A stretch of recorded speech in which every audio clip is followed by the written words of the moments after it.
অসাধারণ একটি funny video, সবাই দেখে যাবেন, দেখলে খুবই মজা পাবেন। ভিডিওটা ভালো লাগলে শেয়ার করবেন। পেপসি আছে, পেপসি লাল সাদা পেপসি। পেপসি খাবা? টাকা নি চাও? যা। দাঁড়া একটু। কি হয়েছে? বাচ্চা মানুষটা কিভাবে তাকায় রয়েছে, ও একটা পেপসি দে, মাত্র 2 টাকাই তো দাম। ঠিক আছে দে। নাও খাও। এ মানি এই তোর পেপসি কিরা দেছে রে? আমি দিছি।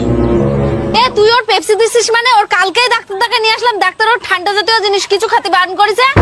একদম মানে তুমি ওর কত টাকা দিছো? 500 টাকা। কি রে ছেলেবিলি পেয়ে ওর কাছে 500 টাকা নিয়েছিস? দে আগে 500 টাকা। কি